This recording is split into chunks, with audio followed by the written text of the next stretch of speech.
Bonsoir, chers téléspectateurs. Nous allons évoluer donc dans la poursuite de la cérémonie de la présentation du programme d'action du gouvernement. Eh bien, avant nos invités, tout de suite, je vous propose de regarder la vidéo y afférente.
Ce programme tant attendu, donc, espéré depuis, on ne va pas parler des pessimistes, mais en tout cas, il est loisible de constater qu'il est là. Il est présenté aujourd'hui de manière transparente. Nous sommes toujours, nous n'avons pas bougé. Nous sommes ici, à la salle du peuple du Palais de la Présidence. Merci à vous de nous suivre sur le RTB. Je rappelle que vous pouvez retrouver cette chaîne sur le canal 270 sur le satellite. Alors, nous sommes en train de lentement mais sûrement aller vers la fin des présentations des différentes politiques sectorielles et nous sommes en train d'aborder le thème de l'amélioration des conditions de vie des populations. Alors, un programme d'action du gouvernement, oui, mais pour qui? Pour des populations bien portantes, des populations épanouies, des populations qui vivent dans un cadre sain, des populations qui sont donc prises en compte au niveau du bien-être et du social. Le volet social est donc abordé ici, et ils sont là, les différents ministres de la Santé, les ministres du cadre de vie et les ministres de la décentralisation et les ministres des Sports pour nous parler donc de leurs différentes actions. Nous commençons par le ministre de la Santé. Que faire pour améliorer les conditions socio-sanitaires de tous les Béninois? C'est la question que je vous pose à présent, Monsieur le ministre Alassane Seydou. Merci beaucoup. Monsieur le Président de la République, honorables invités, Mesdames, Messieurs, dans le but d'améliorer les conditions socio-sanitaires des familles sur la base d'un système intégrant les populations pauvres et indigentes, le gouvernement a retenu de réaliser les réformes et projets ci-après.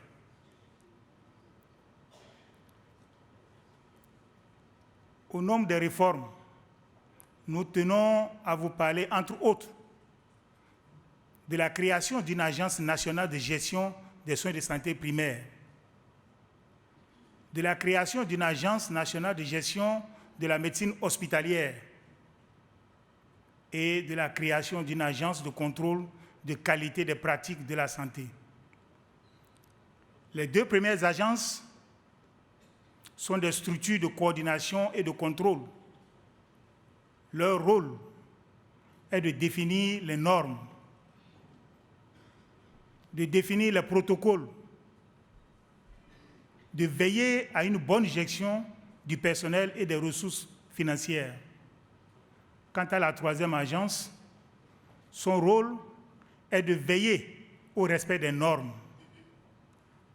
et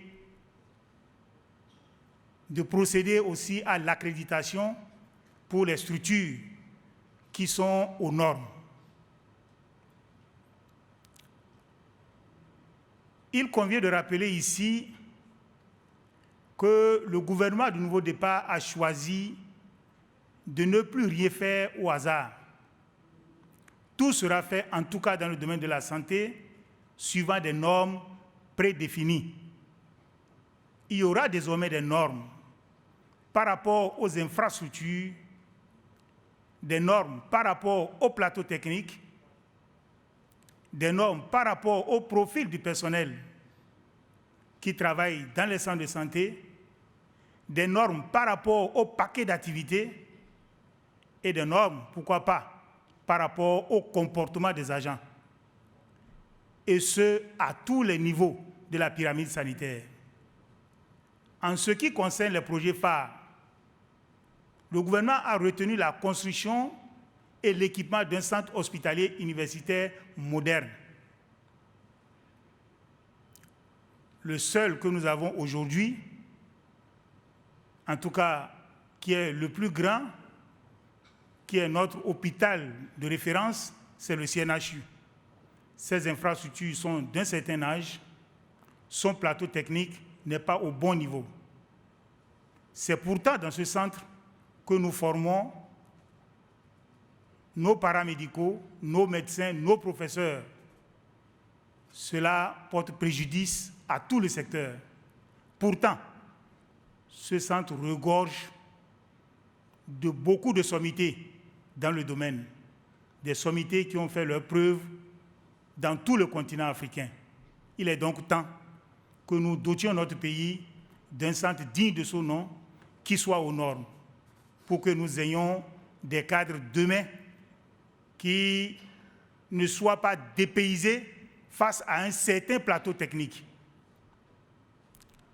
Le second projet que le gouvernement a retenu est celui relatif au renforcement du plateau technique dans les formations sanitaires à tous les niveaux de la pyramide, avec acquisition de 2 IRM qui seront installés à Cotonou et à Parakou, et de 3 scanners qui seront installés à Natitengu, à Parakou et à Lokossa. Pourquoi s'intéresser au plateau technique? Le manque de matériel médico-technique est le mal le mieux partagé dans tous les secteurs.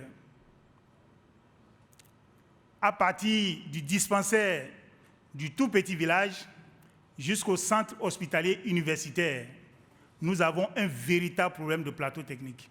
Et ce problème ne peut pas être résolu si le gouvernement ne le prend pas en charge de façon radicale. Et c'est ce que nous avons choisi de faire au cours des 5 années à venir. Comme troisième projet, il est prévu la construction d'un laboratoire de recherche, de contrôle et d'amélioration de la présentation des produits de la pharmacopée à Cotonou. Pourquoi un tel laboratoire? Nous avons constaté que nos populations majoritairement s'intéressent à la médecine traditionnelle. Il est temps que nous sachions ce que contiennent ces produits qui sont proposés à nos compatriotes. C'est pour cela que nous avons décidé de créer ce laboratoire qui va mettre en évidence les principes actifs qui sont dans ces produits et qui va évaluer aussi leur degré de toxicité. Et pour les produits dont les résultats seront concluants, ils seront accompagnés par rapport au volet galénique. Et c'est pour cela que nous avons parlé de l'amélioration de la présentation des produits de la pharmacopée. C'est un laboratoire qui va faire la promotion des tradipraticiens qui proposent des produits qui sont véritablement utiles pour le peuple. Il permettra aussi d'avoir de la visibilité dans le secteur. Le quatrième projet, c'est la construction et l'équipement de 5 hôpitaux de zone, notamment à Cotonou, à Adjoum, à Avrankou, à Boycon et à Porto-Novo. Notre pays est divisé en 34 zones sanitaires. Et chaque zone sanitaire, normalement, devrait pouvoir, dans une large mesure, fonctionner de manière autonome. Et pour qu'il en soit ainsi, il faut qu'à la tête de la zone sanitaire, il y ait un hôpital de zone. Mais nous avons aujourd'hui 5 zones sanitaires sans hôpital de zone. C'est pour cela que nous avons décidé de combler le gap en construisant ces 5 hôpitaux de zone, notamment à Cotonou 1, à Djoum, à Avrankou, à Boycon et à Porto-Novo.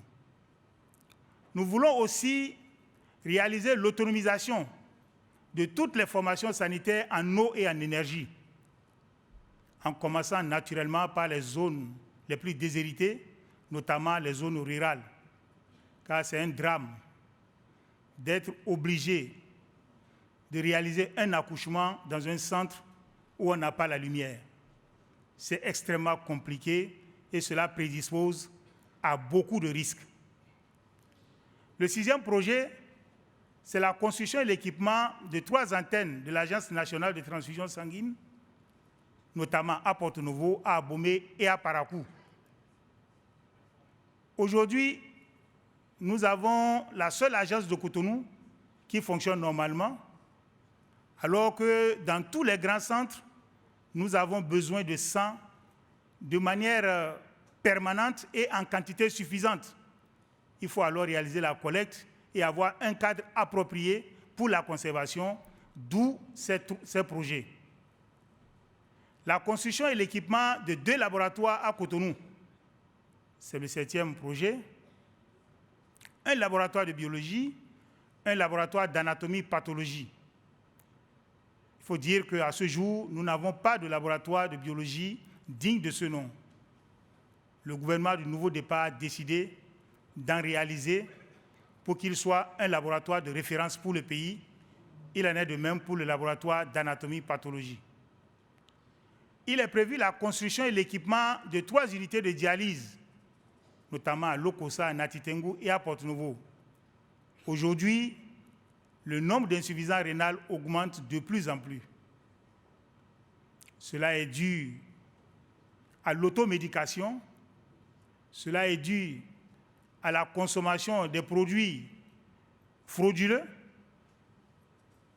et nous sommes obligés de nous donner les moyens pour résoudre les problèmes qui s'opposent à nos concitoyens. C'est pour cela que nous avons décidé de créer ces centres, parce que les centres existants n'arrivent plus à faire face à la demande. Au plan des ressources humaines, il est prévu le recrutement et la formation des médecins généralistes, des spécialistes, des paramédicaux et leur répartition équitable sur toute l'étendue du territoire national. Et pour 2017, nous prévoyons de recruter 120 médecins généralistes, 60 spécialistes et 600 paramédicaux. Et nous veillerons à ce que leur répartition se fasse de façon judicieuse sur toute l'étendue du territoire national. Au total, il faut retenir que l'ensemble des interventions du secteur de la santé au cours du quinquennat est évalué à 215 milliards de francs CFA. Ces réalisations permettront naturellement d'améliorer la qualité des prestations indispensables à la mise en œuvre de l'Arche. Notamment, il s'agit de l'assurance maladie et du renforcement du capital humain. Et pourquoi l'Arche? L'Arche parce que, malgré tous ces efforts, certains de nos concitoyens risquent de ne pas bénéficier des fruits du fait de leur pouvoir d'achat particulièrement faible. Et c'est pour cela qu'il faut l'Arche, l'assurance maladie et le renforcement du capital humain. Je vais laisser ma collègue des affaires sociales vous en dire un peu plus. Je vous remercie.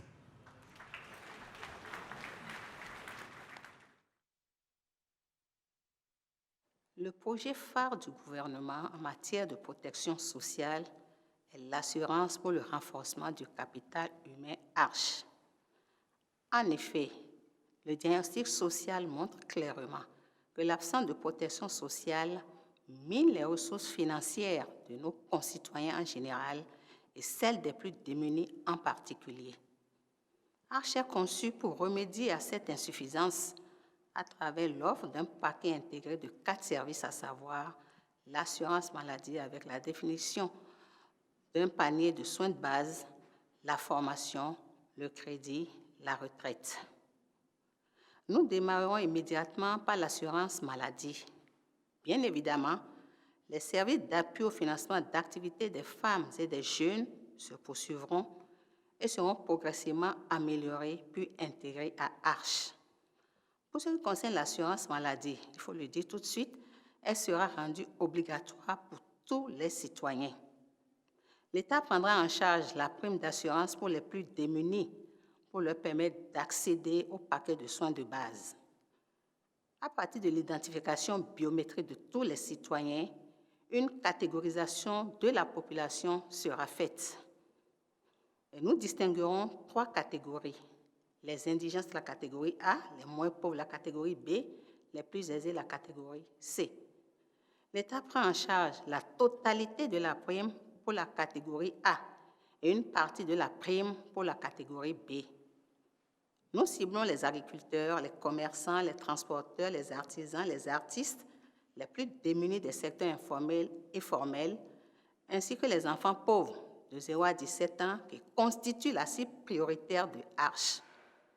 À l'horizon 2021, il est envisagé que 4 millions de Béninois pauvres soient couverts par l'assurance maladie.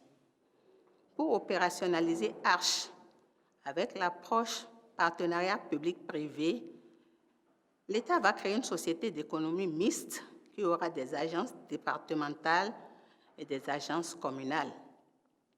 Les services seront offerts sur toute l'étendue du territoire national, dans les hôpitaux publics mis aux normes et les centres de santé confessionnels qui seront accrédités.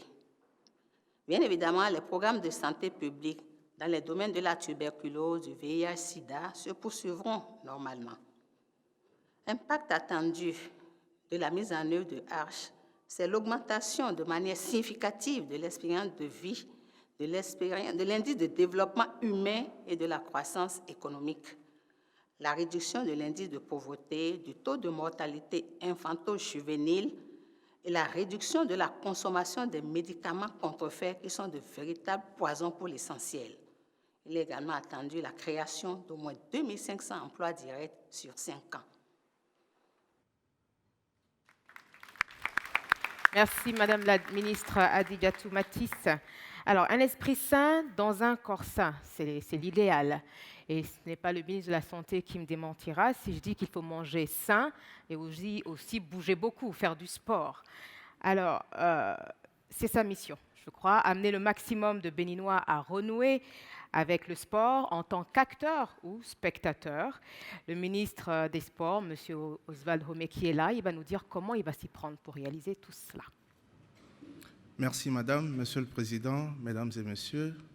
Comme vous le savez tous, le secteur des sports en République du Bénin se caractérise aujourd'hui par la quasi-inexistence d'infrastructures sportives adéquates, l'absence d'une politique de promotion du sport à la base et l'inexistence d'un cadre réglementaire favorable au financement public et privé. En vue de permettre l'éclosion des nombreux talents dont regorgent les 77 communes du Bénin d'une part, et d'inscrire notre pays au rang des grandes nations sportives d'autre part, le gouvernement mettra en œuvre sur le quinquennat 2016-2021 un vaste programme de détection, de formation et de promotion des jeunes talents dans les écoles, les universités, les garnisons et les communes. Ce programme, mesdames et messieurs, se traduira d'abord par l'institution de 80 classes sportives dans des disciplines qui ont été identifiées comme étant majeures, à savoir le football, le basketball, le handball, l'athlétisme, les arts martiaux, et dans d'autres disciplines en fonction du potentiel qui sera détecté. Ensuite, par la mise en place de 93 associations omnisports, couvrant 76 communes de notre pays, les 13 arrondissements de la commune de Cotonou et les 4 nouvelles universités dont a parlé ma collègue de l'enseignement supérieur tout à l'heure. Et enfin, la création de 12 académies départementales à raison d'une académie par département pour la formation des meilleurs talents détectés à l'issue des compétitions intercommunales. Mesdames et messieurs, la mise en œuvre de cet ambitieux programme sera soutenue par le déploiement sur l'ensemble du territoire de 840 encadreurs, toutes disciplines confondues, la construction et la réhabilitation de 73 stades de type communal et départemental, l'adoption de tests réglementaires instituant enfin dans notre pays le financement privé du sport, avec à la clé dès 2017 la défiscalisation intégrale des investissements et salaires sportifs, et enfin le lancement dans notre cher et beau pays, le Bénin, d'une chaîne de radio et de télévision exclusivement dédiée à la promotion du sport béninois. Mesdames et messieurs, Monsieur le Président, notre rêve est de faire du Bénin une nation qui se révèle et qui rayonne par le sport. Et là-dessus, nous sommes déjà à l'œuvre. Du 6 avril 2006 à ce jour, plusieurs réformes ont déjà été engagées, notamment dans l'octroi des subventions aux fédérations et dans la gouvernance des dites fédérations. Et je voudrais rajouter, mesdames et messieurs, que pour la première fois dans l'histoire du sport béninois, aux Jeux olympiques de Rio, une jeune dame béninoise a atteint la demi-finale des 800 mètres et comme vous avez pu tous le constater, le Bénin, il y a quelques jours, a été sacré vice-champion du monde de pétanque. Ceci, mesdames et messieurs, n'est que le début d'une belle série de victoires. Notre conviction est qu'à l'horizon 2020, le succès de nos athlètes et les performances de nos sportives ne relèveront plus du miracle ou du hasard, mais seront le couronnement logique des efforts que nous aurons consentis, de la bonne préparation de nos sportifs et des investissements massifs que nous aurons réalisés dans le secteur. Mesdames et messieurs, je voudrais pour conclure vous dire que si le nouveau départ, il y a quelques mois, était encore une illusion et aujourd'hui réalité, le Bénin révélé que nous projetons en ce jour sera à coup sûr une réalité et le sport y participera fortement. Je vous remercie, Monsieur le Président. Merci, Monsieur Oswald Homeki, ministre des Sports. Alors, avec ce département ministériel également, nous sommes face aussi à une innovation qui traduit la préoccupation réelle du gouvernement pour les questions de préservation de l'environnement et de l'amélioration du bien-être des Béninois. Monsieur le ministre, vous nous direz les projets prévus pour permettre aux populations de vivre dans un environnement sain et bien aménagé. Monsieur José Didier Tonato, ministre du Cadre de vie et du Développement durable, à vous la parole. Merci, Madame. Mesdames et Messieurs, Monsieur le Président de la République, la création du ministère du Cadre de vie et du Développement durable est une innovation institutionnelle en matière de gouvernance sectorielle. Vous l'avez voulu opérationnaliser pour mettre l'accent sur la synergie qui doit exister nécessairement entre le territoire, le développement urbain, l'habitat, le changement climatique et notre environnement. Votre ambition est de changer durablement et de façon concrète, réellement, le cadre de vie des Béninois.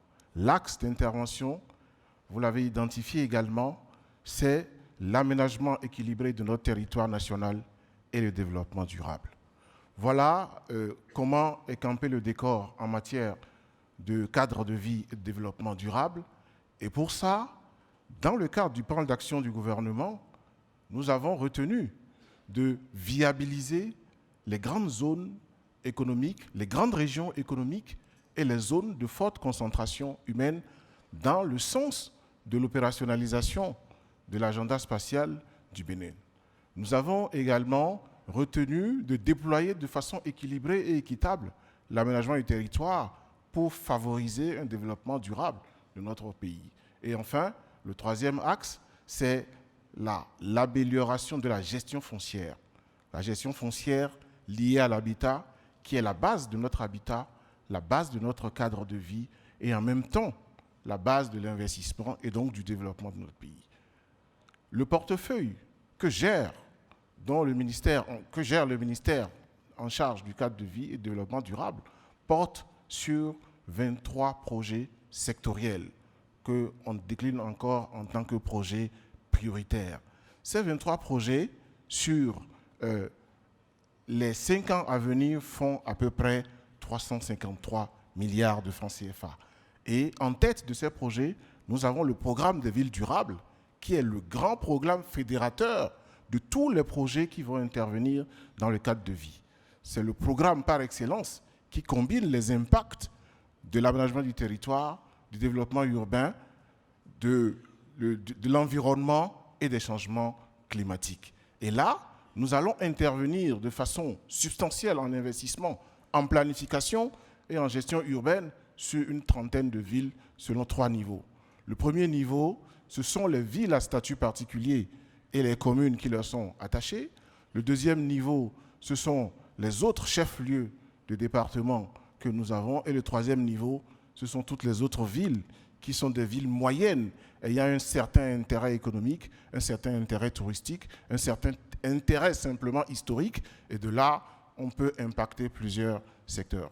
Le deuxième projet dont je voudrais parler, Monsieur le Président, chers invités, c'est l'installation du cadastre national et le développement de l'infrastructure géodésique. C'est la base du développement d'un pays. Le cadastre, c'est quand on choisit de rattacher à la cartographie la propriété, l'identité et les différentes mutations qu'il y a sur le foncier.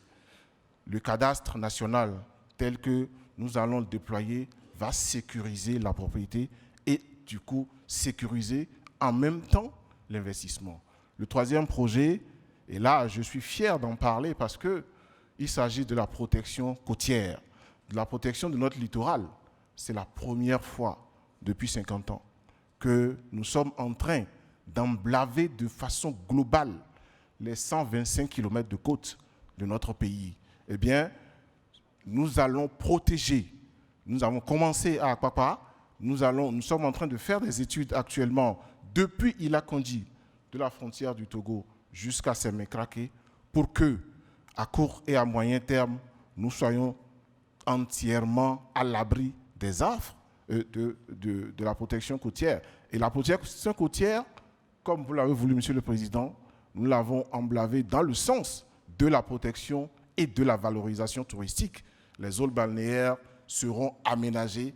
C'est un moyen pour justifier économiquement la protection côtière. Le quatrième projet dont je souhaite parler, c'est le projet d'aménagement et d'appui aux aires protégées, la Pendjari, le W, en lien avec le développement touristique.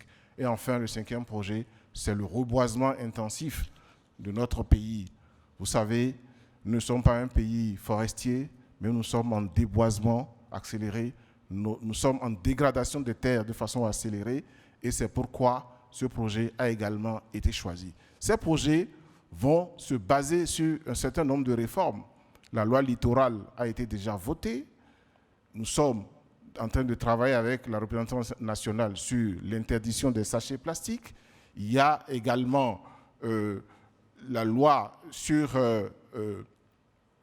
cadre sur l'aménagement du territoire qui va également être votée, qui a été déjà votée, si mes souvenirs sont bons. Au-delà de là, il y a l'interdiction de l'importation du bois, un certain nombre de choses qui dégradent notre environnement. Voilà de façon claire les projets qui sous-tendent ce secteur. Je voudrais dire que tout ça est basé sur un travail sur l'attractivité de nos villes. Tout ça est basé sur une contractualisation avec les collectivités locales parce que l'État s'appuie sur elles.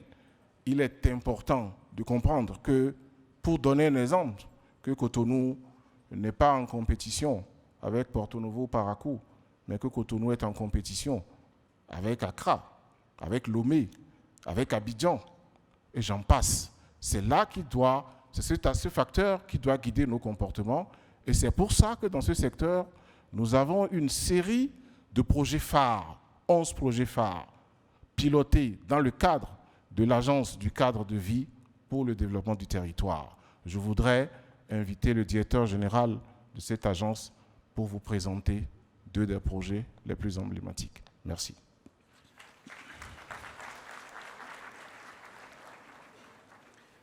Merci bien, Monsieur le Ministre, Monsieur le Président, Mesdames, Messieurs.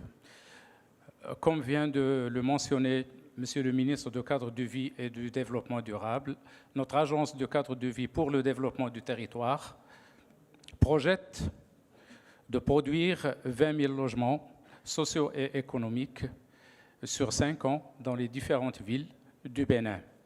Ces logements seront financés à un taux très avantageux pour les bénéficiaires en vue de l'amélioration de leurs conditions de vie.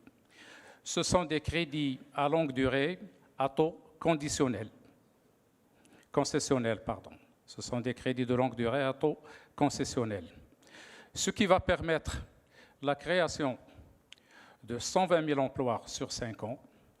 Les 150 000 habitants et usagers de ces logements auront un accès facile à l'école, aux centres de soins de base, à l'eau, l'électricité, les commerces ou les marchés.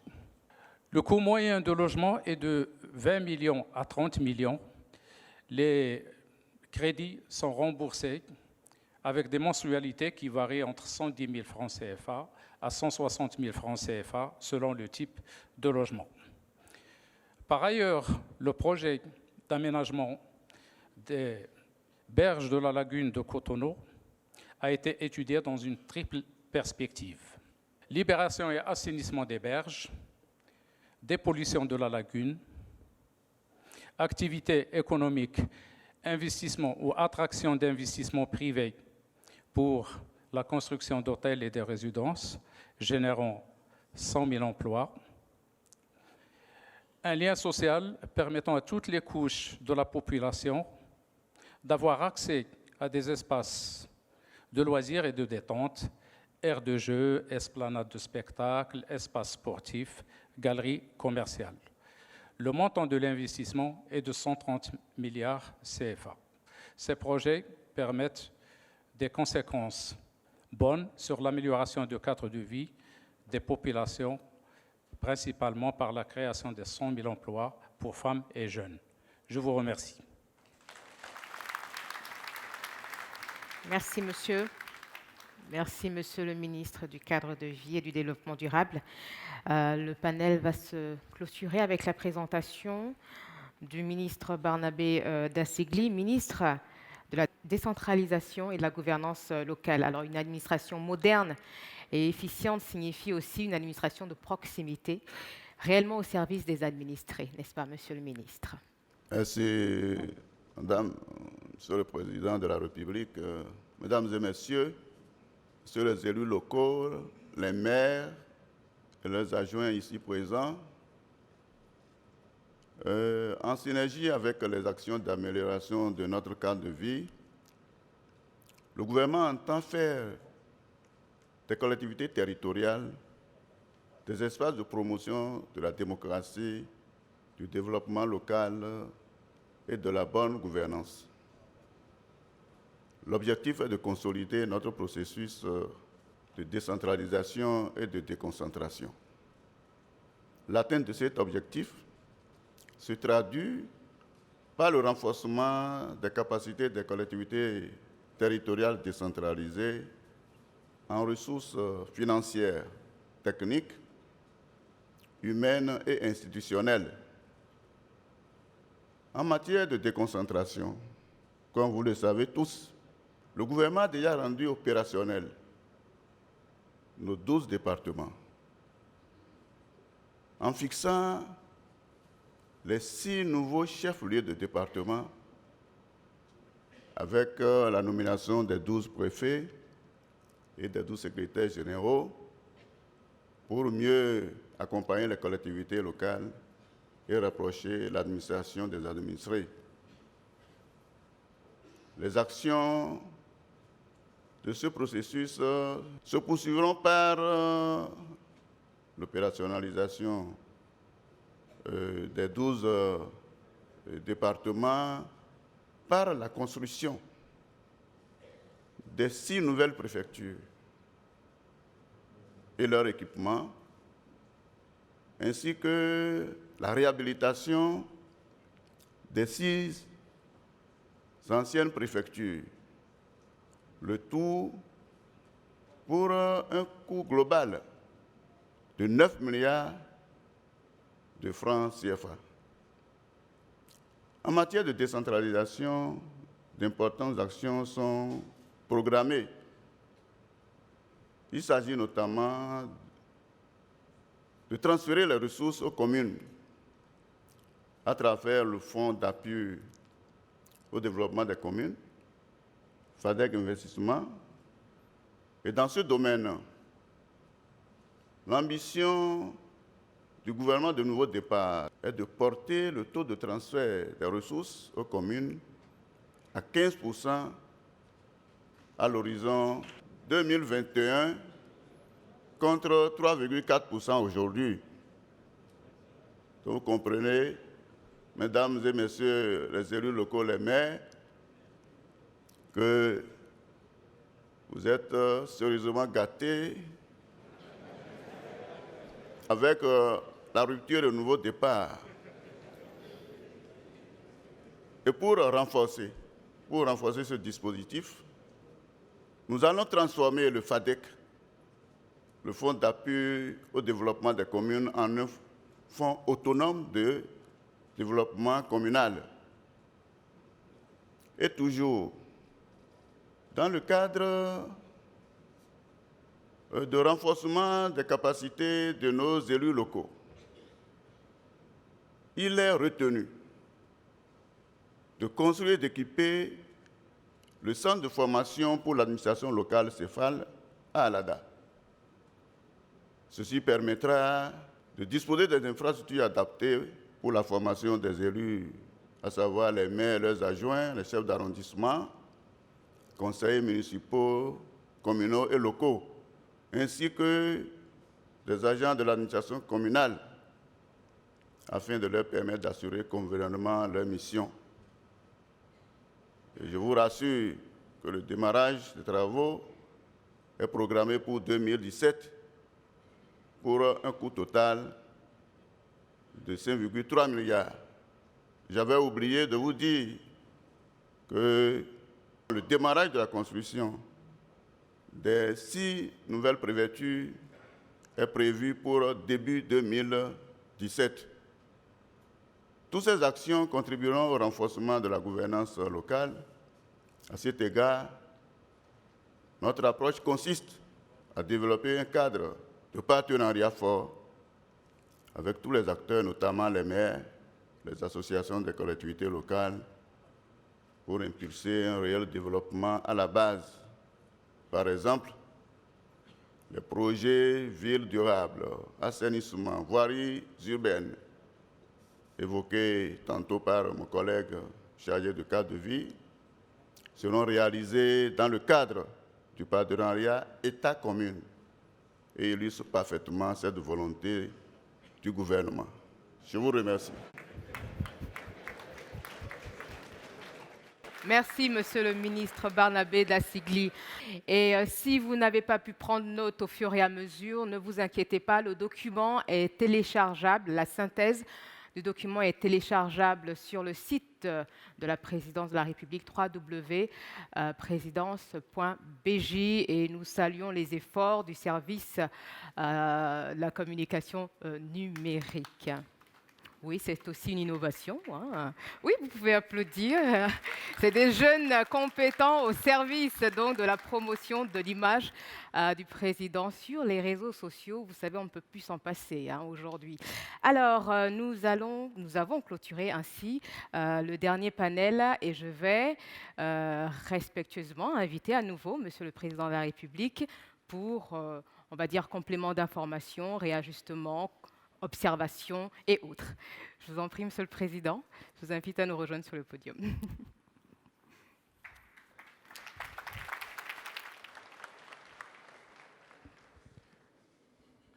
Monsieur le ministre, il n'y a plus rien à compléter. J'allais juste préciser quelque chose que le ministre du cadre de vie a oublié de dire. Je ne sais pas si c'est par émotion, il l'a dit rapidement. Mais je ne sais pas si nos concitoyens ont entendu. Dans le cadre d'un partenariat et d'une convention entre l'État central et les collectivités, notamment les communes, grandes villes, Cotonou, Porto Novo, l'agglomération Abomey-Boycon, l'Okosa, d'Atitengu, il y aura un programme d'asphaltage, c'est-à-dire de bitumage et de pavage de toutes les rues, toutes les voies de sa commune.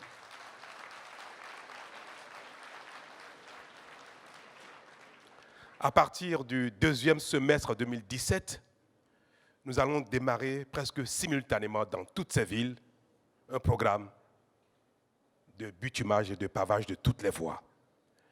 L'État assurera directement les assainissements. Mais par contre, en ce qui concerne donc l'asphaltage, ce sera à travers une convention signée entre les communes et l'État central sur des programmes PPP pour lesquels l'État accompagnera la mobilisation des ressources et une loi sera soumise au Parlement pour amener nos concitoyens à contribuer à l'aménagement du cadre de vie. Je ne vais pas dire plus, parce que cela relèvera de la compétence du Parlement qui voudra bien, je l'interpelle déjà, voter cette loi qui permettra, avant la fin du mandat, de ne plus avoir une seule rue cabossée, une seule piste à Cotonou, à Porto-Novo, à Parakou et consorts.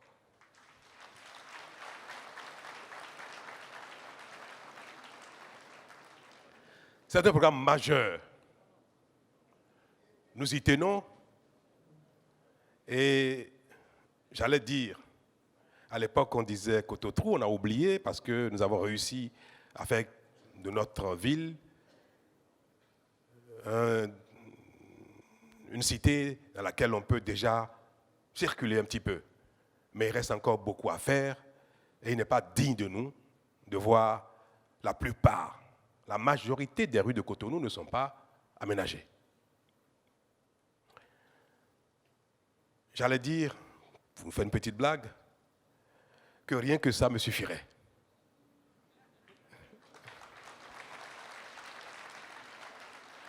Je vais rajouter un petit mot à propos du programme des 20 000 logements. Nous venons de vivre un petit cauchemar dans ce domaine parce que plus de 1000 logements ont été construits par le régime précédent et cela est un gâchis terrible. Mal pensé, mal structuré et plus de 17 milliards ont été engloutis. Pourtant, le besoin de logements à acquérir par nos concitoyens est une réalité. Nous allons donc engager ce programme de 20 000 logements dès 2017, avec la construction de 4 000 à 5 000 logements par an.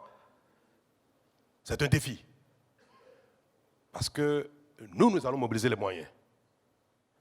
Mais j'espère que les entrepreneurs de notre pays seront à la hauteur. Parce que 4 000 logements, 5 000 logements par an pendant 5 ans, c'est énorme. Ce sera l'occasion pour nos entrepreneurs dans ce domaine de retrousser les manches et d'avoir du travail. L'intérêt de ce programme est donc aussi de créer de l'emploi, de l'activité et de pouvoir servir à la fin de chaque période des logements à nos concitoyens à des coûts convenables. Nous allons mobiliser des ressources concessionnelles qui nous permettront de mettre à la disposition de nos concitoyens des logements à acquérir avec des mensualités compatibles avec leur pouvoir d'achat.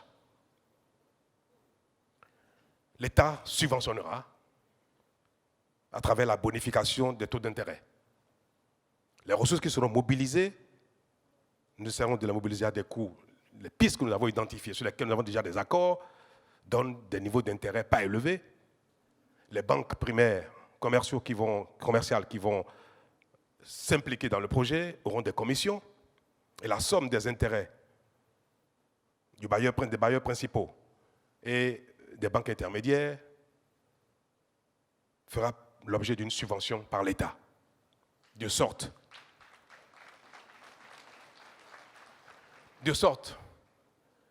qu'il ne reste à la charge des acquéreurs un taux d'intérêt de maximum 1%.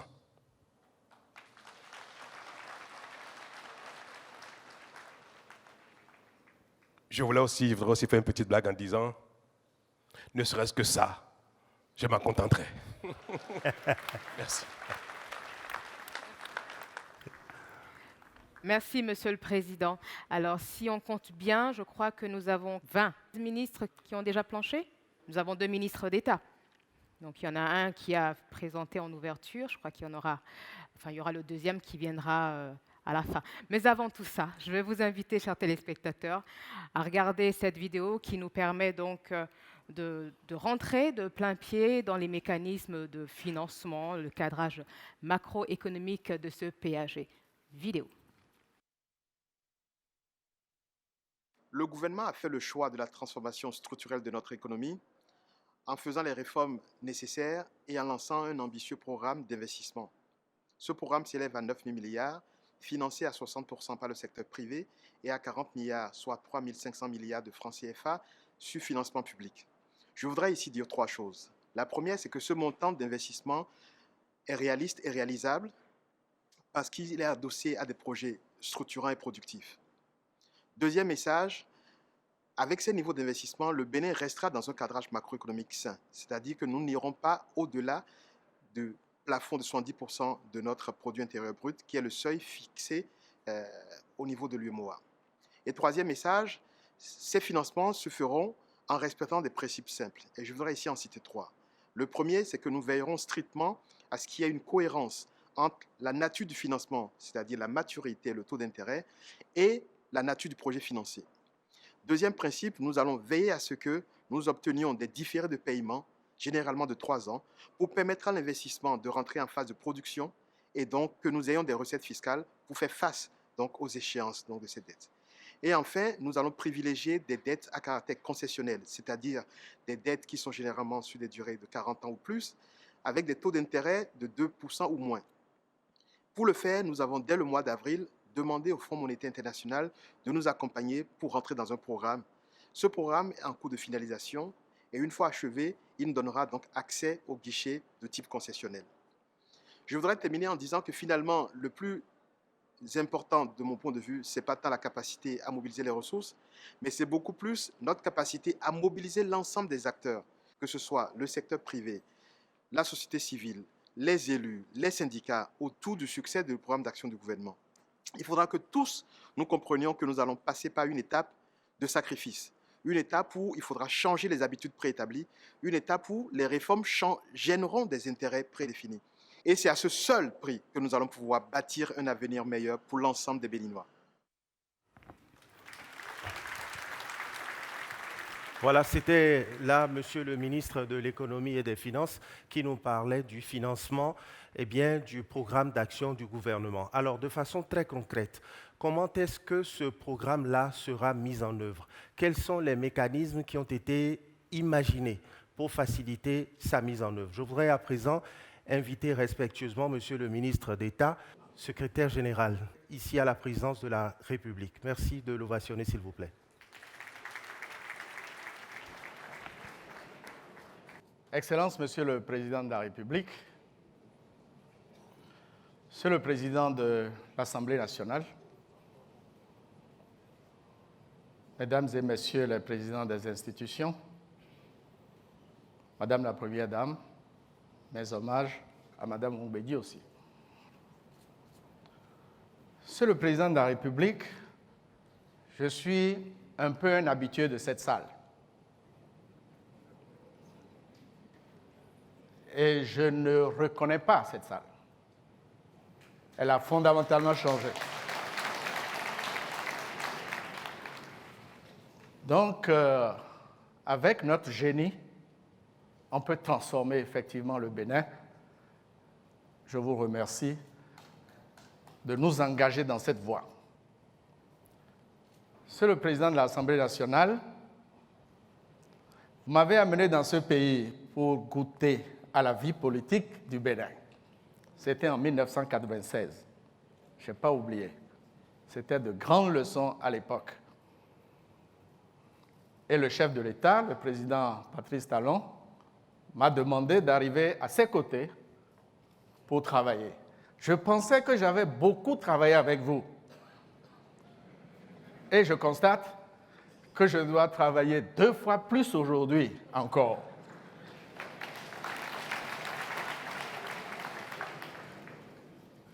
Nous venons d'écouter avec beaucoup d'attention à la fois le message solennel du chef de l'État et les interventions des membres du gouvernement avant d'entendre tout à l'heure le discours de clôture de M. le Président de la République. J'aimerais attirer votre attention sur ce qu'il, me semble-t-il, peut être retenu. En bref, il y a une volonté ferme du chef de l'État de voir le Bénin autrement. Il y a un total engagement de ces ministres qui ont durement travaillé avec des hauts fonctionnaires, avec des experts internationaux pour mettre au point tout ce que vous avez entendu. Que faut-il maintenant? Il nous faut maintenant une forte mobilisation sociale autour de l'ambition du chef de l'État de voir le Bénin en grand. Je retiens aussi qu'il y a 3 piliers fondamentaux qui constituent le socle de notre programme d'action du gouvernement. Consolider la démocratie, l'état de droit et la bonne gouvernance. La bonne gouvernance. Engager la transformation structurelle de l'économie béninoise pour nous donner les moyens d'améliorer les conditions de vie des populations. J'ai aussi retenu quelques chiffres qui sont parlants. Engager 77 réformes dans tous les secteurs de la vie économique, politique nationale. Mettre en œuvre près de 300 projets prioritaires, 45 projets phares qui sont des projets structurants, plus de 250 autres projets prioritaires. À titre d'illustration, pour pouvoir garder quelque chose à l'esprit pour le moment, en attendant les développements qui seront faits par ailleurs sur d'autres plateaux de télévision par les membres du gouvernement. À titre d'illustration donc, j'aimerais bien citer la construction d'un nouvel aéroport à Glodjibé, le contournement de Cotonou, l'éradication du délestage, avec le doublement en 2 ans de notre capacité nationale de production d'énergie électrique. L'accès universel à l'eau potable, l'accès à l'Internet pour la grande majorité des citoyens. Le chef de l'État venait d'en parler, 20 000 logements sociaux et économiques. La création de la Cité internationale de l'innovation et du savoir, la CIS. La construction de plusieurs hôpitaux et de laboratoires, la construction de lycées techniques et professionnels, la mise en valeur enfin de la basse et moyenne vallée de l'Ouémé, la réalisation de grands projets touristiques à Takora, Zou, Atlantique, Ouémé, Littoral, la gestion des déchets pour améliorer notre cadre de vie, un centre d'affaires, la mise en place d'une protection sociale pour les plus démunis, pour ne citer que cela. Cela va nécessiter des investissements massifs. Le ministre des Finances vient de le dire, plus de 9 000 milliards de francs CFA, c'est-à-dire près de 4 ans et demi du budget de l'État base 2017. Mais comment mobiliser ces financements? Il en a parlé également, le ministre des Finances. Par nos propres efforts internes, et ceci est important, nos propres efforts internes. À travers la coopération entre les partenaires au développement, les investisseurs privés, nationaux et étrangers, mais un montant de 1 000 milliards de francs CFA est déjà acquis parce que des partenaires nous font confiance. Certains partenaires commencent à reconsidérer leur position vis-à-vis du Bénin. Et cela se poursuivra. Vous l'avez compris, mesdames et messieurs, nos secteurs porteurs de croissance sont multiples. Agriculture, tourisme, culture, cadre de vie, développement durable, accès universel à l'eau potable et à l'énergie électrique, infrastructures routières, aéroportuaires, hospitalières, scolaires, universitaires, secteur numérique, de la justice, des sports, de la défense et de la sécurité, de la protection sociale, pour le renforcement du capital humain, de l'innovation et du savoir, de la diplomatie de développement. Un véritable programme à 360 degrés.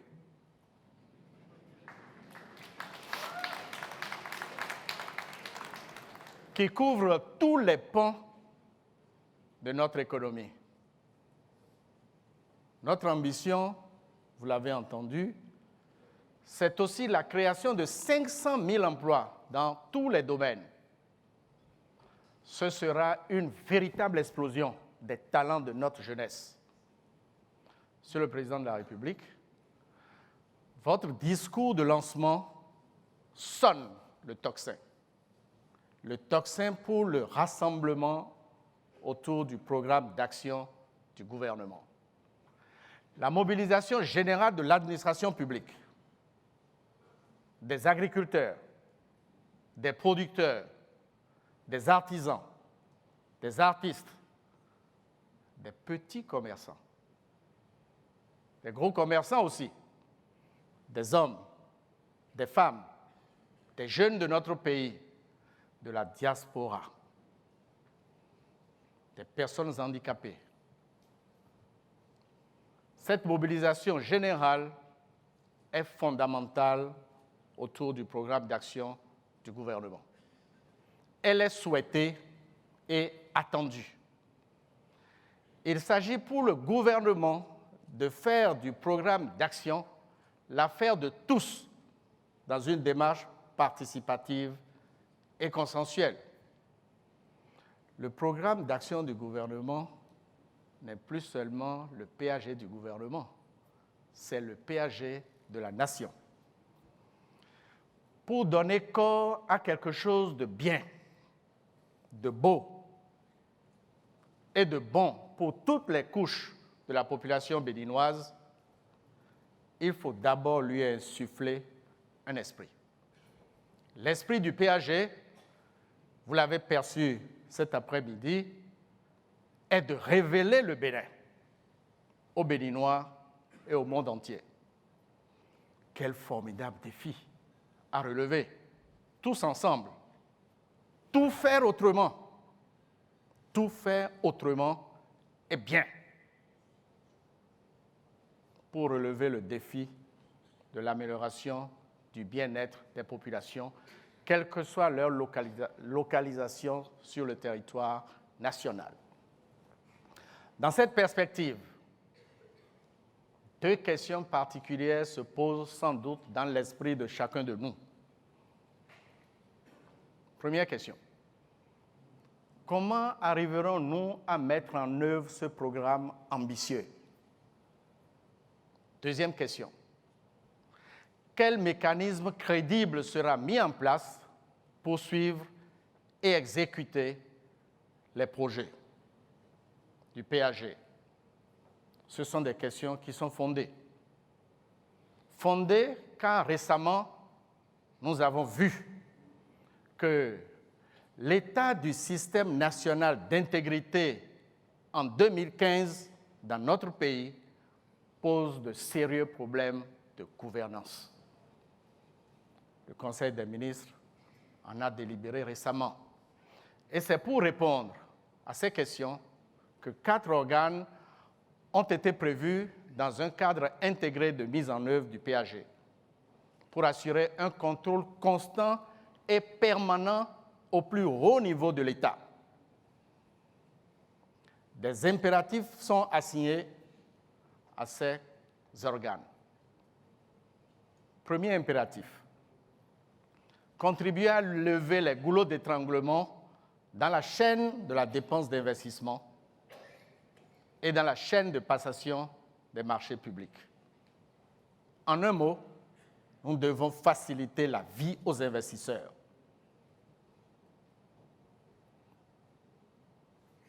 Deuxième impératif, améliorer la capacité d'absorption des ressources qui sont destinées au financement de ces investissements massifs. Par le passé, nous avons mobilisé des ressources que nous n'avons pas su utiliser et à bon escient. Troisième impératif, s'assurer du renforcement des capacités techniques et des compétences des acteurs impliqués. Et enfin, assurer une supervision générale et garantir l'efficacité globale du mécanisme de mise en œuvre du PAG. La responsabilité première est celle du Conseil des ministres qui, dans son rôle de définition de l'action gouvernementale, va donner les orientations générales pour la concrétisation des projets. Le Conseil des ministres examine et approuve les rapports d'exécution des projets élaborés par 3 comités de suivi. Le comité de suivi des projets phares, des 45 projets phares, qui supervisera la mise en œuvre des projets phares du PAG. Ce comité assurera également le suivi technique et financier de chaque projet phare. Ce comité, qui a déjà commencé ses travaux, sera aussi actif dans la mobilisation des ressources intérieures et extérieures. Ce comité est présidé directement par le chef de l'État lui-même et se réunit une fois par mois. Et les réunions peuvent commencer à 6h30, Monsieur le Président. Le comité de suivi et évaluation coordonnera pour sa part la mise en œuvre des autres projets prioritaires à travers notamment l'examen des plans de travail de chacun des projets. Le comité de suivi et évaluation veillera à la consolidation des données sur l'exécution du PAG et ce comité est présidé par le ministre d'État chargé du plan et du développement et se réunit aussi une fois par trimestre. Enfin, les comités sectoriels dans tous les ministères. Les comités sectoriels de suivi assureront le suivi technique et financier des projets prioritaires relevant de leurs compétences ou de leur domaine de compétences. Ces comités sont présidés par les ministres respectifs. Ils se réuniront une fois par mois. Comme vous avez pu le voir, tous ces comités constituent une plateforme de travail homogène et interactive à l'image du mode de gouvernance que le chef de l'État a mis en place depuis avril 2016. Ce cadre de mise en œuvre du PAG assurera une gouvernance éthique avec l'exigence majeure de l'utilisation optimale des ressources mobilisées et une impunité zéro. Une impunité zéro dans la gestion des ressources mobilisées. Les investissements, oui. Les intérêts personnels, non. Le Bénin, uniquement. Monsieur le Président de la République, Monsieur le Président de l'Assemblée nationale, Mesdames et Messieurs les présidents des institutions de la République. Nous sommes 10 millions de Béninois aujourd'hui. En 2030, nous serons 6 millions de plus, 16 millions. Dans 14 ans, qu'est-ce que nous allons offrir à ceux-là? Le programme d'action du gouvernement a une âme et le chef de l'État lui a donné la bonne colonne vertébrale. L'âme de ce programme et cette colonne vertébrale garantiront un meilleur avenir à tous. Mais, à une seule condition. Pas à deux conditions, une seule condition. Que nous formions une armada de conquérants qui gardent le cap fixé par le président de la République pour construire ce bel avenir dans la fraternité, dans la justice, dans le travail, dans le dialogue, dans la solidarité entre les générations et dans le respect de notre drapeau national. Le Bureau d'analyse et d'investigation à la présidence de la République est un acteur majeur dans l'exécution du programme d'action du gouvernement en ce qui concerne notamment les projets phares. Le conseiller spécial en parlera tout à l'heure. Je vous remercie. Merci à vous. Merci à vous, Monsieur le ministre d'État, secrétaire général de la présidence de la République. Et puisque vous avez parlé du BAI, de ce bureau d'analyse et d'investigation, eh bien, je vous en donne tout de suite la preuve, amis téléspectateurs, à travers la vidéo que je vous invite à regarder tout de suite. La création du bureau d'analyse et d'investigation, le BAI, résulte de la volonté du chef de l'État de disposer d'un pôle de compétences à la présidence de la République pour l'accompagner dans la mise en œuvre effective et efficiente des actions du gouvernement.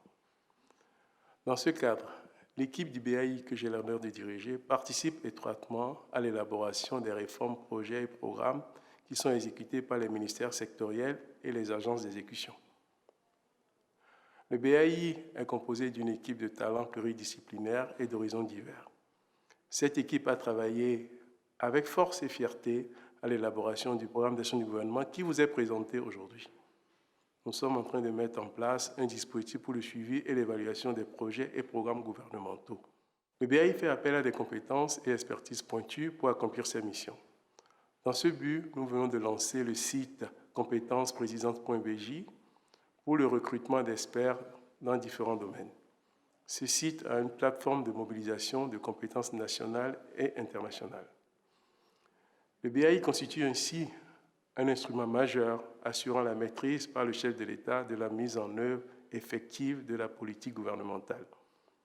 C'est un dispositif essentiel pour relever le défi de la bonne exécution du plan d'action du gouvernement.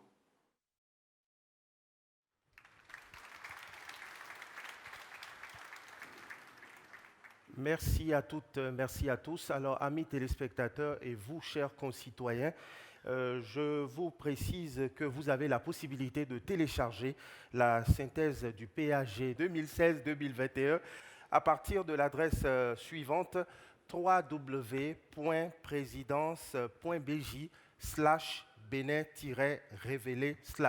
Je reprends rapidement www.présidence.bj/Bénin-révélé/. Merci de votre attention. Vous l'avez compris, c'est la fin donc des présentations. Nous allons à présent et de façon respectueuse inviter à nouveau sur scène Monsieur le Président de la République qui va revenir donc pour prononcer son discours de fin de cérémonie. Monsieur le Président de l'Assemblée nationale, Mesdames et Messieurs, président de nos institutions de la République,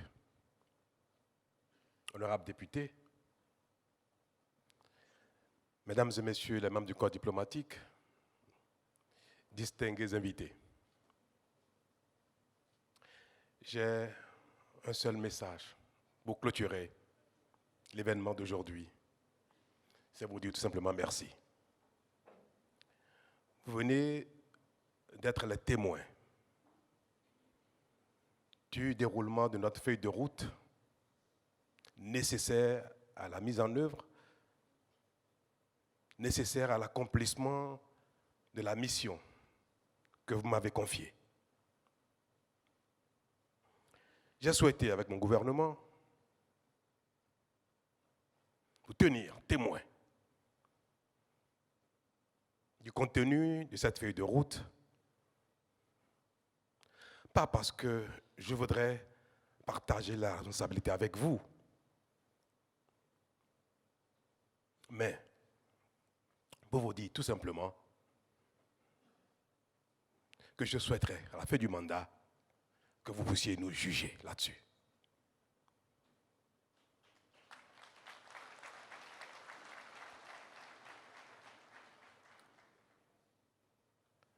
Pendant ma campagne électorale, j'ai souvent entendu les partisans m'appeler Agbono.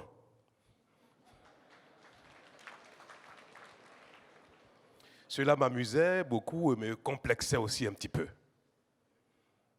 À un moment donné, je commençais à dire, mais ne dites pas ça, ne m'appelez pas Agbono parce que vous allez émousser en moi l'ardeur avant l'œuvre. Puis, j'ai dit un jour, et après je l'ai répété une fois, je vais vous le dire en fond. Non, ma solom na Agbono. Mina somi. Muna zo azomi. Bona ya zoko. Muna wa zode mina zomion. Nou kwede we aton ene. Wa zofo nya Agbono gonde yo. To mina to.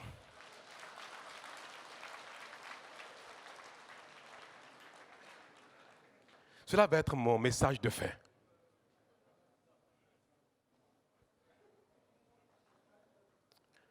L'élection à la présidence de la République est quelque chose d'un peu magique. Ça se fait par la foi. Nos électeurs n'ont aucune conviction de ce dont nous sommes capables réellement. Mais ils ont foi en nous.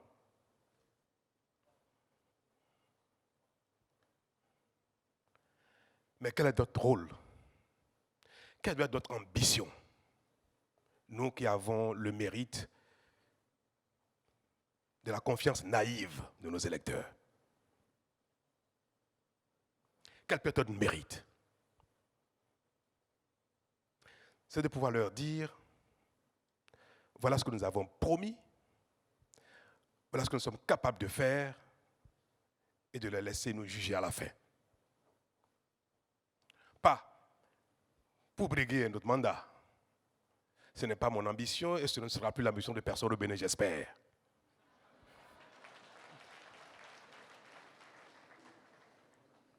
Mais pour finir notre vie sur terre avec un certain mérite, une gloire. Je vais être un peu égoïste. Cette gloire, je la veux.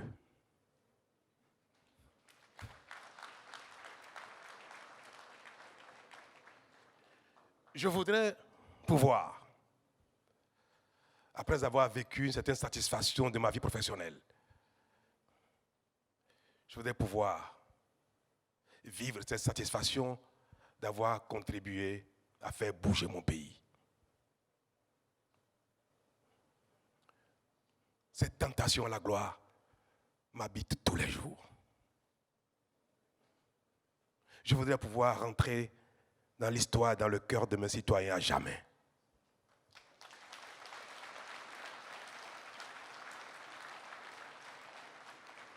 C'est pour cela que pendant 8 mois durant, avec mon équipe, inlassablement, nuit et jour, parfois il m'arrivait d'aller au boulot le matin sans avoir dormi la nuit.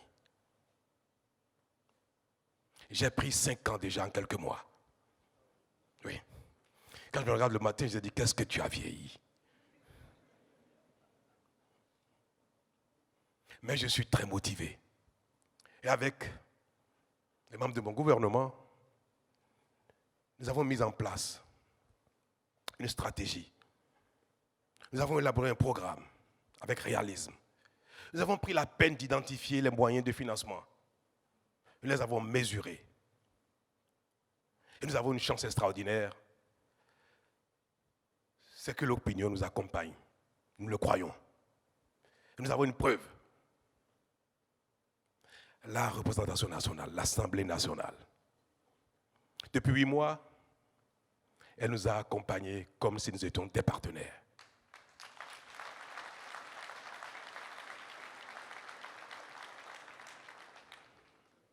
J'en éprouve une grande fierté et je voudrais vous adresser, chers parlementaires, mes gratitudes.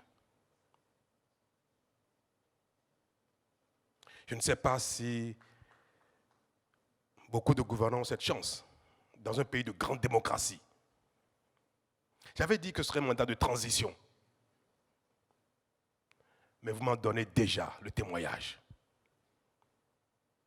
que c'est un mandat de transition et que c'est ensemble que nous allons relever le défi. La toute dernière preuve est celle d'hier, le vote du budget national à l'unanimité du Parlement.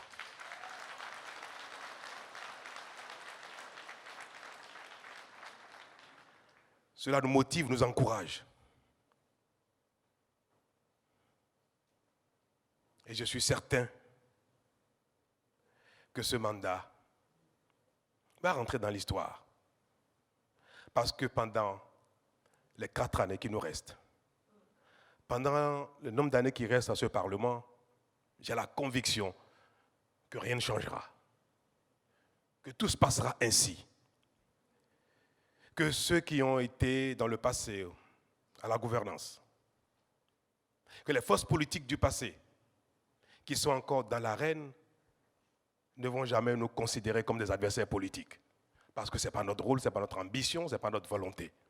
Je voudrais pouvoir bénéficier et compter sur l'accompagnement positif, constructif de ce Parlement pour finir ce quinquennat et exécuter ce programme selon la feuille de route que nous avons déroulée aujourd'hui. J'ai vu comment les échanges entre les ministres, le ministre des Finances et vous, ont été conviviales.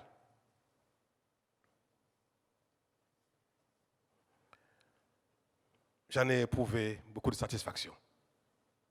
Parce qu'à chaque instant, les ministres me donnaient le feedback. Beaucoup de choses ont été modifiées dans le budget 2017, à votre initiative. Et j'ai eu l'impression qu'en définitive, en termes de ministres ou en termes de collaborateurs, c'est 20 plus 83. Merci. Monsieur le Président, merci pour votre disponibilité, merci pour vos conseils. Je ne vais pas en dire plus. Parce que nous devons rester dans nos rôles. Mais vous en faites beaucoup pour moi. Et si je peux me permettre une dernière chose, je vais me le permettre. C'est qu'en définitif, j'ai toujours été votre poulain.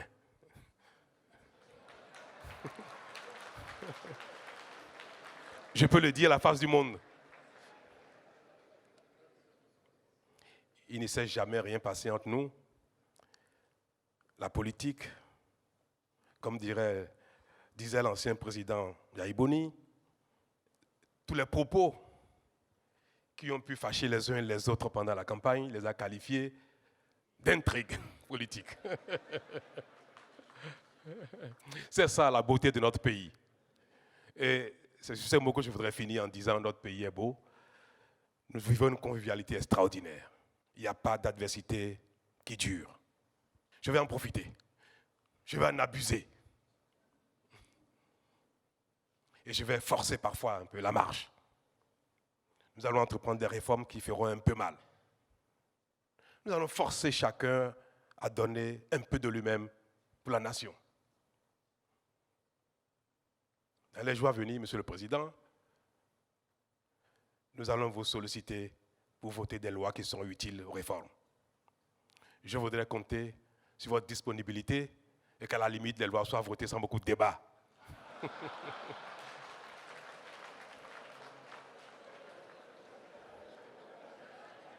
Je sais que vous me faites confiance.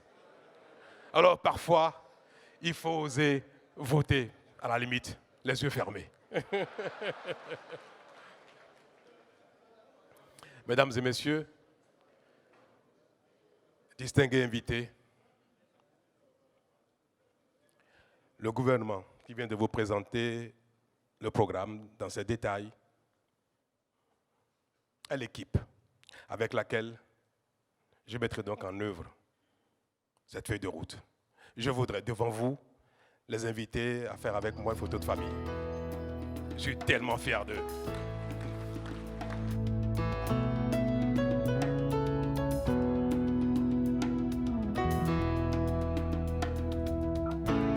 Nous sommes arrivés au terme donc de cette cérémonie de lancement du programme d'action du gouvernement 2016-2021. Merci à vous, chers téléspectateurs de l'ORTB, de nous avoir suivis. Je vous reprécise que la synthèse de ce document, vous pourrez le télécharger sur le site du gouvernement en construction.